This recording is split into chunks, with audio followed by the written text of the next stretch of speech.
BA part second आप लोगों का इस क्लास में स्वागत है। बच्चों, मैंने पहले आपको मानस के हंस की वीडियो रिकॉर्डिंग भेजी थी।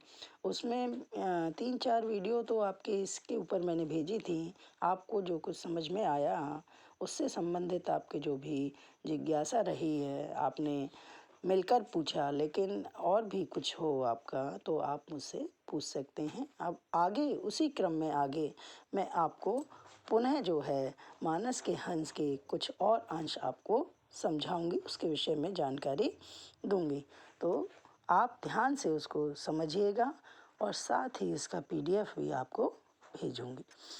गोस्वामी तुलसीदास के जीवन पर आधारित ये जो उपन्यास है मानस का हंस, ये इसकी जो विषय वस्तु है वो बहुत ही रोचक है। तुलसीदास के जीवन के विषय में जो भी हमको प्रामाणिक जानकारी उपलब्ध हुई वो बहुत कम हमको मिलती है, लेकिन अधिकतर जो है क्या है उसमें आप देखते हैं कि किंवदंतियां हैं जिनके सही होने का कोई प्रमाण नहीं मिलता। तो लेखक ने इस उपन्यास की कथा का निर्माण प्रचलित किंवदंतियां और तुलसीदास के ग्रंथों से जो उनका व्यक्तित्व सामने आया है, उभरा है, उसके आधार पर ही किया है। इस उपन्यास में तुलसीदास का जन्म के विषय में बताते हैं कि तुलसीदास का जन्म यमुना के तट के राजापुर से करीब एक गांव में हुआ है। पिता का नाम आत्माराम और माँ का नाम हुलसी था। तुलसी के जन्म पर ही उनकी माँ का निधन हो गया, मृत्यु को प्राप्त हो गई। पिता उनके ज्योतिषी थे, तो बुरे नक्षत्रों में जन्म के कारण उन्होंने तुलसी अपने इस बच्चे को उन्होंने त्याग दिया। तुलसी का लालन पालन एक दाई पार्वती ने किया। तब उसका नाम था राम भोला। वह भिक्षावृत्ति से पेट पालते थे। भिक्षावृत्ति मतलब भीख मांगकर अपना गुजारा करते थे। तुलसीदास की 5-6 साल की उम्र तक तो फिर जो दाई जिसने जो पालन पोषण कर रही थी, आया भी बोलते हैं आप, तो उनका भी देहांत हो गया। उसके सम आयु मित्र ने जो उनकी बराबरी का कोई दोस्त था उसने छल किया, धोखा दिया, झोपड़ी जला दी और स्थान छोड़ने को उनको विवश कर दिया, मजबूर कर दिया कि वो उस जगह को छोड़ दें। वो भटकते रहे इधर से उधर और वह एक शूकर खेत पहुंच गए, जहां महावीर जी के मंदिर में उसकी दोस्ती जो है बंदरों से हुई। पर उसकी भेंट मतलब राम भोला की भेंट नर हरिदास बाबा से हुई, जो उसके गुरु बन गए और उनकी जो भी शिक्षा थी में तुलसी ने दास जी ने संस्कृत, ज्योतिष शास्त्र एवं धर्म ग्रंथों की शिक्षा प्राप्त की। मतलब उनके आश्रय में तुलसीदास जी ने संस्कृत, ज्योतिष शास्त्र और धर्म ग्रंथों की शिक्षा प्राप्त की। उस दौरान वह एक वैश्या पुत्री का एक जिक्र आता है, मोहिनी नाम की। उसके प्रेम में बंध गए और जो अपना जीविकोपार्जन है वह ज्योतिष एवं वाल्मीकि रामायण के वो कथा वाचन से करते थे। और अब आगे बात आती है कि उनका जो विवाह हुआ, उनका विवाह यमुना के पार विद्वान ज्योतिषी पंडित दीनबंधु की बेटी रत्नावली से हुआ। ये देखिए उनके विषय में जो कथा है उसको आप ध्यान से सुनने समझने का प्रयास कीजिएगा। और इस तरह की बात आपने अन्य स्थल पर भी कहीं तुलसीदास जी का जो विवरण पढ़ा है उसमें पढ़ी होगी। कुछ इसी तरह का उन्होंने जो इसके उपन्यासकार हैं उन्होंने इसमें वर्णन किया है। और उनकी एक संतान भी हुई। फिर तुलसी जो है कहाँ चले गए? काशी चले गए। यहाँ अपने मित्र गंगाराम की एक समस्या के समाधान हेतु उन्होंने रामाज्ञा प्रश्न की रचना की। आप देखते हैं रामचरितमानस में एक है इस तरह का अध्याय जिसमें रामाज्ञा प्रश्न है और व्यक्ति उससे अपने प्रश्न भी पूछता है और उसको लगता है कि जो उसमें उत्तर आता है वह उसके जीवन से जुड़ी समस्याओं का समाधान करता है। जिसके एवज में उनको क्या हुआ, रामाज्ञा जब वो प्रश्न की उन्होंने रचना की तो उसके एवज में उनको बहुत अधिक धन की प्राप्ति हुई। प्रचुर धन मतलब अधिक धन की प्राप्ति हुई। फिर राजापुर लौट आए। पत्नी संतान समेत पिता के घर गई थी। उनसे मिलने के अधैर्य ने, मतलब अब वो उनसे मिलना चाहते थे। जब वो आपने ये प्रसंग पढ़े होंगे कि तुलसीदास जी जो है अपनी पत्नी से मिलने ससुराल गए और जो है वहाँ उनको आधी रात में पहुँचे। जब सब तरफ उन्होंने बंद देखा, कुछ नहीं देखा, तो एक रस्सी लटक रही थी, वो उसके सहारे ऊपर चढ़ गए। किंतु वह क्या थी? रस्सी नहीं थी, वो क्या था? सर्प था। तो इसी बात का इसमें चर्चा इसमें की गई है कि उनके धैर्य मतलब उनको ये धैर्य नहीं रहा कि वो पत्नी के वापस लौटने की प्रतीक्षा करें। तो वो जो है उन्होंने ना तो इस बात का ख्याल किया कि ससुराल जा रहे हैं, इस समय पर जा रहे हैं, ये समय जाना उचित नहीं है, ससुराल पहुंच गए और फिर वहाँ पर अपमानित हुए और मजाक का पात्र भी बने। क्योंकि वो रस्सी नहीं थी जिसको ये सहारे वो ऊपर चढ़े, वो सर्प था, उसको पकड़कर वो ऊपर चढ़ गए और उस कक्ष में पहुँच गए। जब ससुराल में इस बात का पता लगा तो उनको वो जो है पत्नी ने भी उनको अपमानित किया और मजाक भी बना उनका, और वो वहाँ से फिर चले आए। जो रत्नावली का मोह उन्हें यहाँ खींच लाया था, तो रत्नावली ने उन पर व्यंग किया है। स्त्री और पुरुष में यही तो अंतर है। नारी भले कामवश माता क्यों न बने, किंतु माता बनकर वह एक जगह क्या हो जाती है? निष्काम हो जाती है। मोह माया और इस तरह के जो बंधन हैं उनसे वो परे होकर अपने वात्सल्य में लीन हो जाती है। और पुरुष पिता बनकर भी दायित्व बोध भले प्रकार से अनुभव नहीं कर पाता। सच पूछो तो यह निरे चाम का लोभी है, जीवन में रमे राम का नहीं। ये जो बात है, मैंने इसमें आपको उद्धृत भी किया है कि मानस के हंस में ये पृष्ठ 252 पर ये बात कही गई है। इसमें ये बता रहे हैं कि स्त्री अपनी भावनाओं पर नियंत्रण रखती है और माता बनती है, किंतु फिर भी वह कैसी होती है? जो काम वासना है उससे परे होती है। लेकिन पुरुष जो है वो क्या है? अपने दायित्व, अपने उत्तरदायित्व का जो उसको वास्तव में उसको होना चाहिए उसका ज्ञान नहीं होता, वो उस वासना में ही लिप्त रहता है। और इसीलिए वो कहती है कि हाड़, एक आपने सुना भी होगा, पढ़ा भी होगा, काव्य का है, हाड़ चा आम से इतनी प्रीति, यदि इतनी प्रीति किससे होती? राम से होती, तो फिर उद्धार हो जाता। यही बात यहाँ पर है, वो कह रही है कि यह निरे चाम का लोभी है, जीवन में रमे राम का नहीं।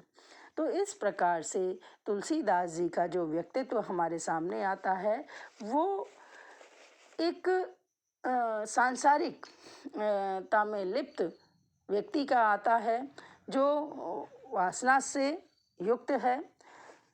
अब इस बात से तुलसी को बोध हुआ कि मैं सांसारिक कर्मों में लिप्त रहकर अपना जीवन नष्ट कर रहा हूँ। मध्य रात्रि को ही वे पत्नी एवं संतान को छोड़कर हमेशा के लिए चल निकले। पत्नी की बात उनको हृदय को छू गई और वो उसी समय वहाँ से चल दिए। बाद में उनके वो जो शिशु था उसकी भी मृत्यु हो गई। घर त्यागने के पश्चात कई ग्रंथों की उन्होंने रचना की। उन्होंने अमर ग्रंथ, जिसे आप सभी रामचरितमानस के नाम से जानते हैं, उसकी भी उन्होंने रचना की। इसी क्रम में आगे काशी में रहते हुए तुलसीदास रामचरितमानस के माध्यम से लोगों में भक्ति और भावात्मक एकता का मंत्र, भक्ति और भावात्मक एकता का मंत्र उन्होंने जो है उनके कानों में फूंका। अर्थात कहने का अभिप्राय ये है कि उन्होंने मनुष्यों के अंदर भक्ति भाव को जगाने का निरंतर प्रयास किया रामचरितमानस के माध्यम से। रामचरितमानस की जो कथा है वो व्यक्ति को भक्ति से, भावों से परिपूर्ण करती है। वे लोक धर्म का प्रचार प्रसार कर रहे थे, जिससे कई महंत और पंडित उनके विरुद्ध हो गए। अब वो जब इस तरह का कार्य कर रहे थे तो और भी जो पूजा पाठ करने वाले पंडित थे, महंत थे, उनको लगा कि ये इनका जो है वर्चस्व हो रहा है, तो वो उनके विरुद्ध हो गए। लेकिन वे अपने मार्ग से विचलित नहीं हुए, हटे नहीं, मतलब विचलित नहीं हुए। जो कर्म है अपना उसको वो करते रहे। गांव-गांव और घर-घर तक राम भक्ति आधारित लोक धर्म को पहुंचाते रहे। उन्होंने रामलीला की भी शुरुआत की, काशी में अखाड़े खुलवाए, जनता को बलशाली बनाने हेतु।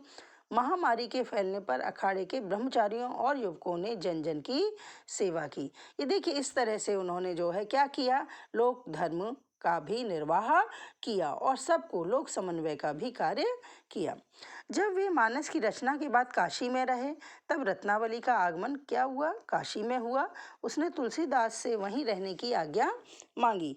दूसरी ओर उसके आने से तुलसीदास के बारे में कई तरह की बातें फैल रही थीं। भाई जब पत्नी थी उनकी रत्नावली, जिसके प्रति वो इतने आसक्त थे, वो जब वहाँ पर आई तो स्वाभाविक रूप से बातें शुरू हो गई कि वो किस लिए आई है और तुलसीदास जी इतनी बड़ी बड़ी बातें करते हैं तो अब क्या करेंगे। तो ये भी उनके कानों तक पहुँचती थी, जो बातें उनके विषय में बनती थी रत्नावली को लेकर। इसलिए उन्होंने लोक धर्म की रक्षा हेतु क्या निर्णय लिया कि रत्नावली को वापस राजापुर भेज दिया जाए। उन्होंने रत्नावली को वचन दिया कि मृत्यु से पूर्व उससे मिलने अवश्य आएंगे और वे यह वचन निभाते। आपने बच्चों रामचरितमानस में पढ़ा होगा कि जब राजा राम हैं वो अंत में सीता को लोक लाज के भय से जो त्याग करते हैं, ये कुछ नहीं, ये तुलसीदास जी के मन का, जो मन में अनेक प्रकार के उनके भाव उठे थे जब रत्नावली उनसे मिलने आई थी, उन्होंने उसको भी वापस भेज दिया। ये कुछ उससे संगत इसकी हमें दिखाई देती है। अब इसके आगे तुलसीदास जी जो है ने उन्हें जब राजापुर भेज दिया तो रत्नावली को वचन भी दिया। रत्नावली ने उनसे वचन मांगा कि मृत्यु से पूर्व उससे मिलने अवश्य आएंगे और वे यह वचन निभाते हैं। तुलसीदास जीवन पर्यंत अपने धर्म का पालन करते रहते हैं और रामचरितमानस, विनय पत्रिका आदि ग्रंथों की रचना कर रामलीला का व्यापक प्रचार कर लोक धर्म का आदर्श स्थापित करते हैं।